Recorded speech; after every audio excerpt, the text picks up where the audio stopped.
Hello everyone, welcome to Chandrika academic. जैसे कि आप सब जानते हैं, सुप्रीम कोर्ट में बीएड वर्सेस बीटीसी का केस चल रहा था, तो आज उसका फैसला आ चुका है। हालांकि बहुत सारे अभ्यर्थियों ने ये फैसला या ये जानकारी आप सबको मिल गई होगी, लेकिन मेरा भी दायित्व बनता है जो हमारे चैनल से जुड़े हुए अभ्यर्थी उनको बताने की या उनको सूचना प्रदान करने की। तो आज का जो दिन है वो बीएड वाले जो अभ्यर्थी उनके लिए बहुत ही निराशाजनक दिन रहा है और साथ ही साथ ऐसा मान के चलिए कि उन पर एक पहाड़ से टूट गया। आप सब जानते हैं, बीएड वाले अभ्यर्थियों को सिर्फ यही मौका मिलता है कि प्राथमिक में बढ़ जब भर्ती आती है तो वो अपनी एक सीट पक्की कर लेते हैं। लेकिन टीजीटी पीजीटी का आप हाल देखते हो, उनमें कितनी भर्तियां आती है, लेकिन जो बीएड वाले अभ्यर्थी हैं बहुत अमाउंट में है। मतलब कि मान के चलिए 10-15 लाख अभ्यर्थी होते ही हैं बीएड वालों को, और इसका भी जो एपीलिंग में चल रहा है उनका तो जोड़ा ही नहीं है। ठीक, लेकिन अगर टीजीटी और पीजीटी की बात करी जाए तो उसमें भर्ती बहुत कम होती है। मान के चलिए 2000 या 3000 की लगभग में भर्ती निकलती है, और बीएड वाले हैं बहुत सारे। तो इसीलिए 28 जून 2018 को बीएड को प्राथमिक में अलाउ कर दिया गया था, और जब से ही बीएड को प्राथमिक में अलाउ माना गया था, लेकिन अब 2023 इतना लंबा समय बीतने के बाद अब बीएड को फिर प्राथमिक से बाहर कर दिया गया। और अब तो सुप्रीम कोर्ट का ये ऑर्डर आ गया कि बीएड प्राथमिक से बाहर है। अब ये ऑर्डर सारे राज्यों पर लागू भी होगा। अगर अभ्यर्थी को बीएड वालों को निकालना ही था तो उन्हें उम्मीद क्यों दी? क्योंकि उनके पास एक ही उम्मीद होती है, टीजीटी में इतनी भर्तियां नहीं आती, ना ही पीजीटी में इतनी भर्ती आती।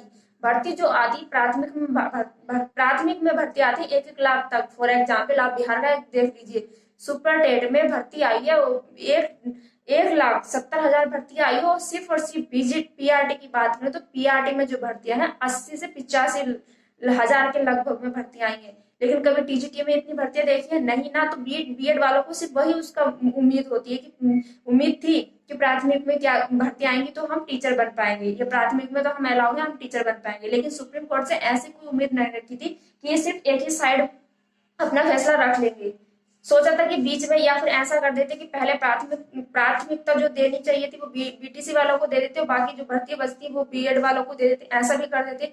लेकिन मैं यहाँ कहना चाहूंगी, जो बच्चा बीएड वाला जो 28 जून 2023 सॉरी 28 जून 2018 से प्राथमिक में बीएड वालों को अलाउ किया था, तो जब से लेके अब तक वो होप क्यों जताई? हटाना ही तो जब ये हटा देते ना। तो जो बच्चे जिन्होंने बीटीसी करने का सोचा था उनको बीटीसी ना करके बीएड उन्होंने किया, वो इसलिए किया ताकि हम टीजीटी पीजीटी में तो अलाउ है ही, साथ साथ में हम प्राथमिक में अलाउ जाएंगे। टीजीटी पीजीटी में इतनी भर्ती नहीं आती है। और दूसरी बात ये कि एनईपी 2020 है, तो उसमें क्यों बीएड को ये कर रहा कि बीएड ही मान्य रहेगा, डीएलएड मान्य नहीं रहेगा। ठीक, और तीसरी बात ये कि जब प्राथमिक में जब 80,000 भर्ती निकल सकती है, तो फिर बीएड वाले तो उससे ज्यादा संख्या में, तो उनके लिए इतनी भर्ती क्यों नहीं निकलती है? क्यों 3,000-4,000 पर आकर रुक जाता है बीएड के अभ्यर्थियों के लिए ये भर्ती का अमाउंट? इन सुपरटेट होने वाला बिहार में, उसमें भी याचिका दायर कर दी गई थी बीएड अलाउ नहीं हो प्राथमिकता में। तो अब तो अच्छे से कंपटीशन कम हो गया, क्योंकि क्या पता अब बिहार वाले जो अभ्यर्थी है, जो बीएड वाले अभ्यर्थी जिन्होंने फॉर्म फिल किया है, तो उनके पैसे दे देंगे क्या वो बिहार वाले अभ्यर्थियों को, जिन्होंने बिहार के अदर स्टेट वाले भी जो बीएड वाले थे, क्या उनके पैसे वापस आ जाएंगे? ये जो इतने समय से सीटेट करवा रहे थे प्राथमिक का या टीजीटी का, तो उनके पैसे दे देगी सरकार? ये जब इनको रखना ही नहीं था तो फैसला लिया क्यों? अब लिया तो चलो फिर मानना ही तो पड़ेगा, क्योंकि सुप्रीम कोर्ट का आदेश है, तो ये तो मानना पड़ेगा ही। लेकिन आप निराश मत होना, प्लीज होप मत होना, क्योंकि ये एक बहुत ही निराशाजनक जो आया फैसला, बहुत ही निराशाजनक आया है। ठीक है, तो मैं बस इतना ही कहना चाहूंगी, होप मत होना, क्या पता आने वाला समय हमारे लिए और अच्छा हो। लेकिन यहाँ पर 3 बातों को मैं जाते जाते ये जरूर कहूंगी। पहली बात, समय कौन लौटाएगा?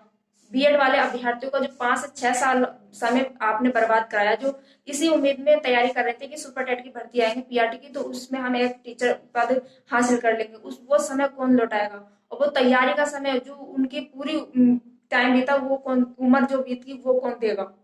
दूसरी बात, जो बच्चे बीटीसी करना चाहते थे लेकिन उन्होंने बीएड किया, वो अपीयरिंग में है, और उनको जिस उनका झटका लगेगा वो कौन देगा? क्यों ऐसा, जब रख नहीं था तो क्यों दिया था? इनको जब भी हाथों हाथ हटा देना चाहिए था बीएड को। तीसरी बात, सीटेट का फर्स्ट पेपर, और जो बिहार में सुपर टेट हो रहा है उसमें भी बहुत ज्यादा, लगभग में बीटीसी वाले इतने अभ्यर्थी नहीं है, बीएड वाले अभ्यर्थी उन्होंने फॉर्म फिल किया है, उसका जो पैसे हैं, जो पे उन्होंने शुरू करवाया, वो कौन वापस करवाएगा? और जो सीटेट में 5 साल से लगातार हर 2 साल में 2 बार फॉर्म लिए जाते हैं, उनके पैसे कौन देगा? और कोई? और सबसे बड़ी बात ये भी ना दे तो समय कौन देगा? हमारा समय बर्बाद हुआ है, बीएड वालों अभ्यर्थियों को जो समय बर्बाद हुआ वो कौन देगा? है कि जवाब किसी के पास है? सरकार के पास ये जवाब हो तो जवाब जरूर देना। और इस वीडियो को ज्यादा से ज्यादा शेयर करना। चैनल को पहली बार विजिट कर रहे हैं तो चैनल को सब्सक्राइब करके उसका बेल आइकन नोटिफिकेशन जरूर दबाइएगा, और साथ साथ में चैनल को ज्यादा से ज्यादा शेयर करके सपोर्ट भी कीजिए।